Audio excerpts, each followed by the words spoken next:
আপনি যদি চ্যাটজিপিটিকে জিজ্ঞেস করেন যে পাওয়ার বিআইতে কীভাবে ক্যালেন্ডার টেবিল বানানো যায়, তো চ্যাটজিপিটি আপনাকে দুইটা সাজেশন দেবে। সেটা হচ্ছে একটা এই সাজেশন, আর আরেকটা সাজেশন হচ্ছে নিচে।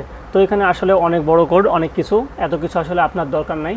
তো আপনি যে কাজটা করতে পারেন সেটা হলো আমি খুব সহজে দেখাই দেবো। তো আপনি আপনার পাওয়ার বিআই ওপেন করবেন, করে হোম ট্যাবের মধ্যে ট্রান্সফর্ম ডেটা নামে যে অপশান সেখানে ক্লিক করবেন। করলে আপনার পাওয়ার কোয়েরি ওপেন হয়ে যাবে। পাওয়ার কোয়েরি ওপেন হলে আপনার যেই দুইটা ডেটা সেট আগে থেকে ছিল বা আপনার যেগুলো ডেটা সেট সেগুলো ছিল, আমি যেহেতু কাজ করতেছিলাম সেগুলো দেখাচ্ছে। তো আমি কি করব এখন, আমরা এই যে নিউজ সোর্স আছে এই নিউজ সোর্সে ক্লিক করব।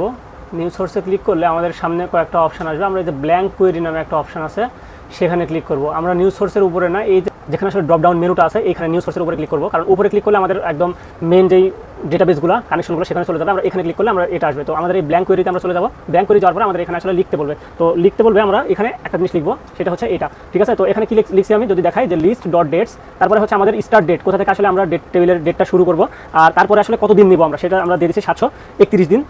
আর এখানে ডিউরেশন হ্যাশ দিয়ে ডিউরেশন দিচ্ছি। আর এখানে এক দেওয়ার মানে হচ্ছে আমি একদিন পর নিব, মানে আজকে 1 তারিখ, কালকে 2 তারিখ, 3 তারিখ, এইভাবে আমাদের প্রত্যেকটা দিনের মানে প্রত্যেকটা ডেটগুলো আসবে। আর এখানে পরের যে 00 ভ্যালু এগুলো আসলে আমাদের টাইম বোঝায়, আওয়ার, তারপর এটা হচ্ছে মিনিট, তারপর এটা হচ্ছে সেকেন্ড, এইভাবে কাউন্ট হয়। তো এটা দেওয়ার পরে আমাদের এই 2023-এর জানুয়ারির 1 তারিখ থেকে 731 দিন পর্যন্ত, যেটা আসলে 2025 সালের 1 তারিখ পর্যন্ত হয় অথবা, হ্যাঁ। তো এটা যদি আমি জাস্ট এখানে রাইট ক্লিক করি, মানে এখানে ডান, এই যে এটা এখানে ক্লিক করি, তাহলে আমাদের এই টেবিলটা আমাদের এখানে দেখাচ্ছে, ঠিক আছে।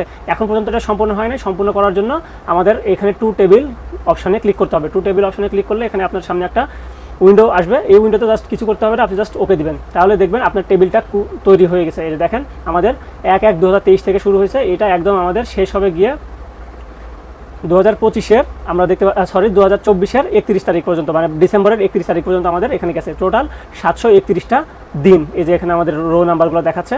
তো এইভাবে আমরা খুব সিম্পলি পাওয়ার বিআইতে আমরা একটা ডেট টেবিল বানিয়ে ফেলতে পারি। আর এরপরে এই ডেট টেবিলের উপরে আমরা বিভিন্ন ধরনের কাজ করতে পারি, যেমন হচ্ছে এখানে আমরা রিনেম করে ডেট লিখে দিতে পারি, ঠিক আছে।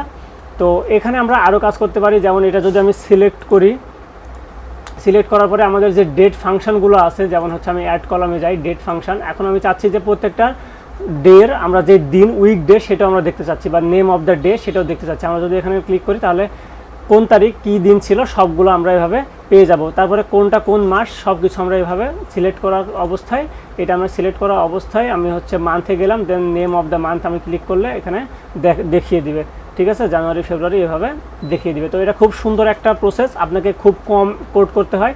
আমি এই কোডটা আমার ডেসক্রিপশনে দিয়ে দেবো, আপনারা চাইলে এটা কপি করে রাখতে পারেন। সো ভালো থাকবেন, আল্লাহ হাফেজ।